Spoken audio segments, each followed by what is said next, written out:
Good morning, I'm Brian Reagan. This is Tyler Kelly. And we welcome you to the Gospel of John, chapter 11, verses 17 through 37. And Tyler, if you'll read those. So when Jesus came, he found that he had already been in the tomb 4 days. Now Bethany was near Jerusalem, about 2 miles away, and many of the Jews had joined the women around Martha and Mary to comfort them concerning their brother.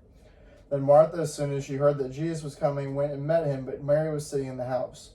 Now Martha said to Jesus, "Lord, if you had been here, my brother would not have died. But even now I know that whatever you ask of God, God will give you." Jesus said to her, "Your brother will rise again." Martha said to him, "I know that he will rise again in the resurrection at the last day." Jesus said to her, "I am the resurrection and the life. He who believes in me, though he may die, he shall live. And whoever lives and believes in me shall never die. Do you believe this?" She said to him, "Yes, Lord, I believe that you are the Christ, the Son of God, who is to come into the world." And then when she had said these things, she went her way, secretly called Mary her sister, saying, "The teacher has come and is calling for you." As soon as she heard, she arose quickly and came to him.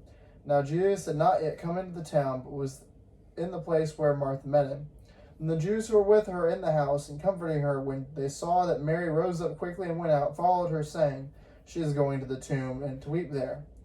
Then when Mary came where Jesus was and saw him, she fell down at his feet, saying to him, "Lord, if you had been here, my brother would not have died." Therefore when Jesus saw her weeping, and the Jews who came with her weeping, he groaned in the spirit and was troubled. And he said, "Where have you laid him?" And they said to him, "Lord, come and see." Jesus wept. Then the Jews said, "See how he loved him." And some of them said, "Could not this man who opened the eyes of the blind also have kept this man from dying?"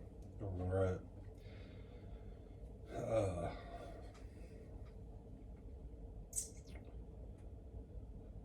Transposition of faith.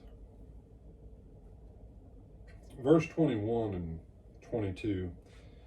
Lord, if you had been here, my brother would not have died. She knows he has the power.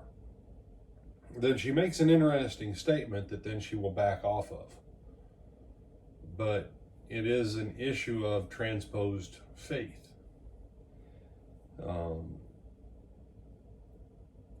But even now, I know. Even now in relation to what? Even now, even though my brother is dead, and if he would have been here, he would not have died. Even now, whatever you ask of God, God will give you. So she has faith. She believes Jesus can do it because of his relationship, his fellowship with the Father. Then Jesus says to her, "Your brother will rise again." So he gives her the answer. But now she backs off. There is a lesson of faith here. And it's very simple, and that is that sometimes people will say the right thing by faith, and then they realize, at least in their mind, how monumental it seems, and they back off for a more spiritual answer. And she will then make it sound spiritual. "Oh, I know that he will rise again in the resurrection at the last day." Oh, that sounds so spiritual.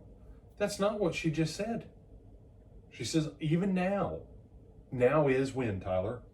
Right now. Now. Yeah, that's a funny thing about now. Tyler, tie your shoes now. Thank you. Then he said, "Actually, no, I didn't really pay attention that his shoe was untied. I just, It was tied. Tyler, tie your shoes now." Okay. So Tyler showed you an example of now. But people today, "Jim, I need you to do this now." And then on TV, they have a little thing. 23 days later, "Jim, did you take care of that thing that I asked you to 23 days ago when I told you to do it now?" "No, man, I ain't got around to it, dude." And then the guy gets upset, and the guy who gets upset's mad. Nobody's mad at Jim who ain't done it for 23 days. Now is now. Her backing off of it illustrates the fight between our flesh and our spirit. Or as 2 Corinthians will say it, walking by sight or walking by faith. See, by faith, she knew Jesus could do it even now. But by sight, oh wait, yeah, he's been dead for 4 days. I haven't heard of the Savior raising anybody that's been dead, more than funeral time. And we've already had our funeral, and he's been in there. And yes, I know he'll be raised at the last day. Oh, thank you, Jesus. You say, brother, there's nothing wrong with that statement. There's everything wrong with that statement. And you're going to see why Jesus groaned and was troubled. Why he had to move this thing along quick. What is that? No, I'm not going to deal with it. I'm the resurrection and the life. He who believes me, though he may die, he shall live. I'm not going to deal with that. Because when Mary comes to him, verse 32, Tyler, what does Mary say? Lord, if you had been here, my brother would not have died. Well, at least the two sisters say the same thing. Yep, it's your fault he's dead. If you'd have been here, he'd still be alive. You say, oh, that's not what they meant. Okay. Therefore, when the Jews saw her weeping, that came with her, he groaned in spirit and was troubled. Why? Because if he doesn't move this thing along, he's not going to be able to raise Lazarus. No, brother, Jesus can do anything. True or false, Tyler? Jesus can do anything. False. That's false. With God, all things are possible. The problem is, God gave this earth and the created realm into the domain of who, Tyler? The devil. God did not give it into the domain of the devil. Whose domain is this? Christ. It's his now, but to whom did he give it originally? Oh, to man. He gave it to man.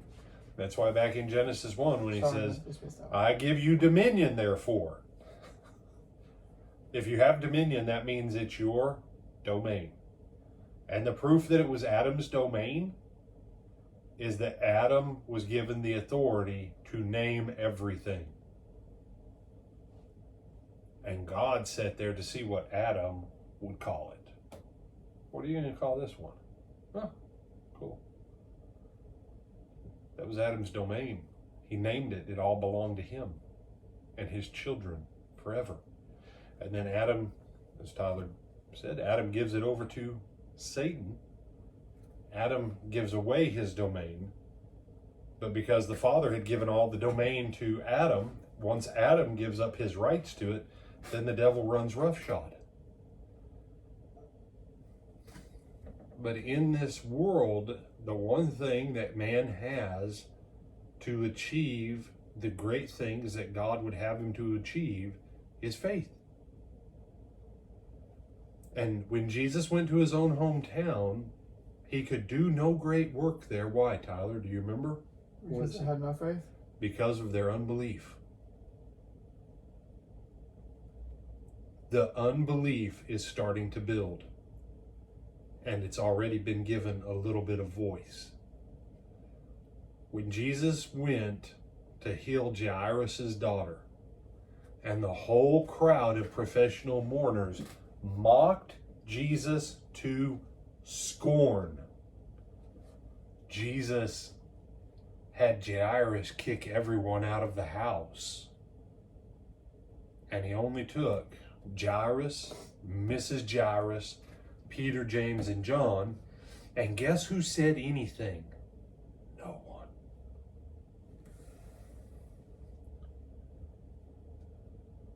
If you want to guarantee the failure of your church, keep repeating over and over again and saying crazy things like, if we don't change X, Y, Z, we're going to be dead in 5 years. Well, you've just set the terms for your church's death. Not your church's life, your church's death. And if enough people come on board and agree with you, it'll happen quicker than that. You say, brother, but our church is dying.